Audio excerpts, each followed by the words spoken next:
Our government isn't malfeasant. We know what malfeasant governments are. They're the ones that put political prisoners in jail and take their own citizens and cordon them off in inhumane circumstance. Our government may not be good enough for the American people, but undermining it isn't enough. And telling lies about the American people, it's my experience that our citizens and our residents are disproportionately good. And when you tell the American people that those things are untrue, not only do you undermine our belief in ourselves, which is the most important thing that we have, but you create a playground for those who would advance their interests at the expense of ours. Hi again, everybody. It's now 5 o'clock in New York. Spreading the lie that there is malfeasance in our government, that some mysterious, shadowy deep state is out to get Donald Trump and his supporters poses a grave threat to U.S. national security and, by extension, the American people. We heard that from former Principal Deputy Director of National Intelligence, Sue Gordon. She talked about it on this program last week, not because it's some abstract theory out there, but because it is a message that Trump and some of his most extreme allies have been pushing onto the American people repeatedly and for years now. Especially one person named Kash Patel, who, according to reporting from our colleague Von Hilliard, is currently under consideration to be the director of the CIA or the FBI in Donald Trump's second term. It's an interesting development, as we just learned moments ago, that the current director of the FBI, Christopher Wray, also appointed by Donald Trump, as well as people on the Trump team, are planning for the possibility that Trump will replace his first pick to be FBI director during his first term, Christopher Wray. Wray has not finished serving out his 10-year term, and that is according to 3 people familiar with this matter. But to refresh your memory for a minute on the individual named Kash Patel. He's someone Trump wanted to install as deputy director of the CIA at the end of his first term as president. But Gina Haspel, who was running the CIA at the time, said she would quit if he did that.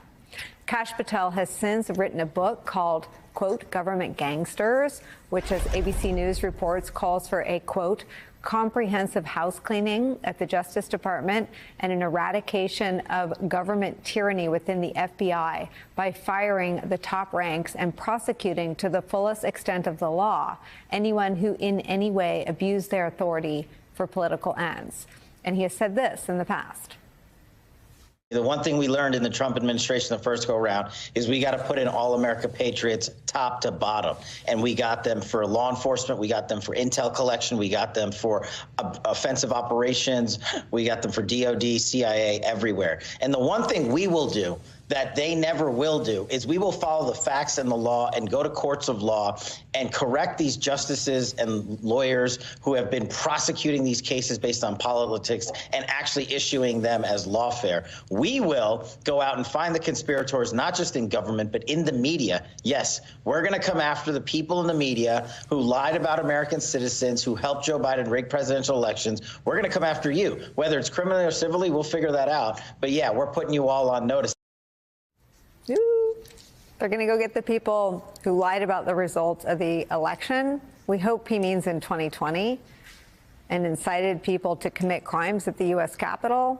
We hope he does that. Anyone that lied about the results of the 2020 election and inspired their own people to carry out crimes and chant "Hang Mike Pence," those people should meet the fate that Kash Patel describes there in that interview.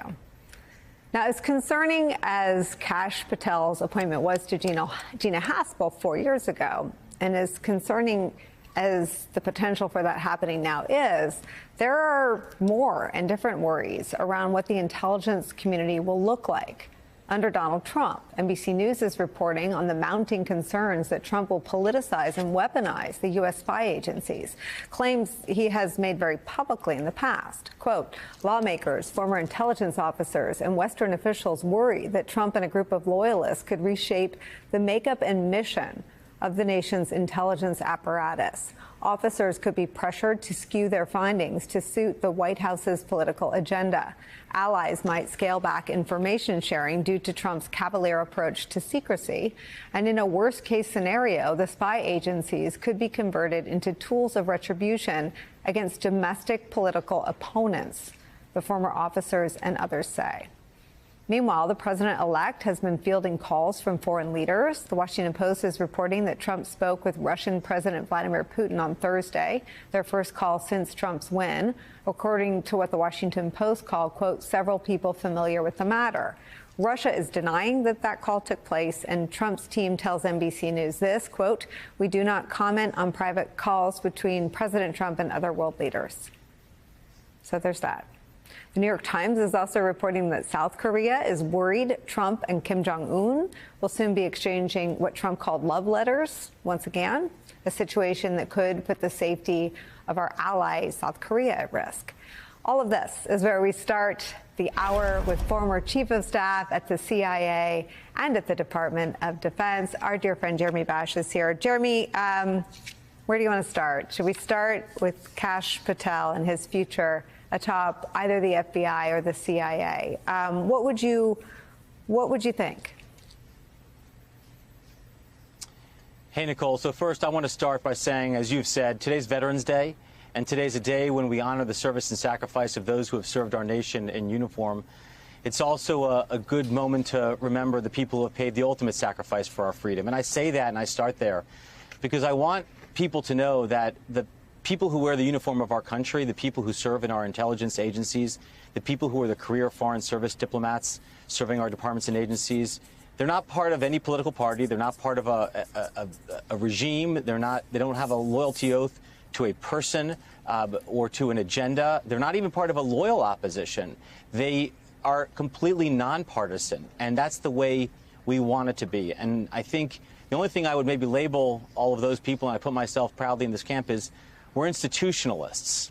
We truly believe that the institutions of our government, when deployed and used in a nonpartisan, nonpolitical way, serve the best interests of all Americans. And I actually think, Nicole, as you were assessing at the top of this show, how the Senate will consider the nominations of certain national security professionals, I actually believe that there are a lot of Republican senators, and I put John Thune, John Cornyn, Mitch McConnell, incoming Senator Dave McCormick, in that institutional bucket as well. I believe that they will want to see people leading these departments and agencies who will speak truth to power, who will be faithful to the ideal of nonpartisanship.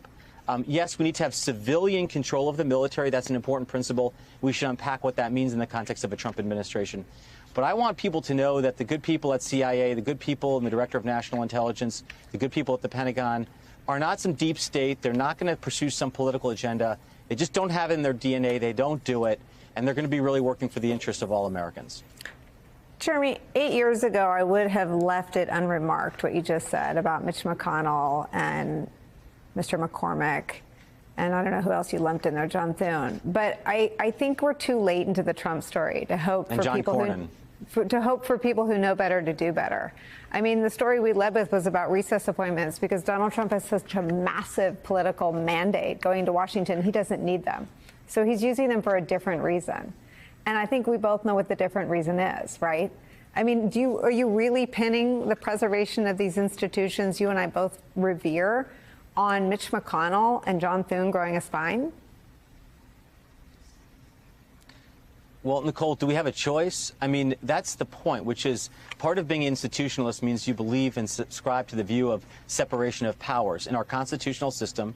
And you kind of hit this at the top of the show. We're going to be entering a period in which Donald Trump not only controls the entire executive branch, his party will control the Senate, probably the House, and a significant majority of the U.S. Supreme Court. So anybody who's taken civics understands that when you control all three branches of government with a political party, it's much more challenging to have checks and balances. And so as difficult as it is to contemplate this at this moment, Nicole, I think we have to rely on Republicans, Republican elected officials, Supreme Court justices, and people inside government and outside government who are willing to continue to have checks and balances, to continue to hold the executive branch accountable. If there's an unlawful order given to the United States military, I expect, and I think it will be the case, that uniformed military will not carry out unlawful orders.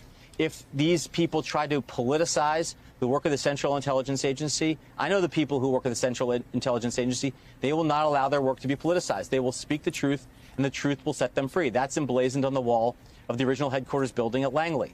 There's a kind of a mode of operating, a view, a loyalty to the Constitution that honestly is bigger than any other idea of who's in power, who's your commander in chief, who's calling the shots in the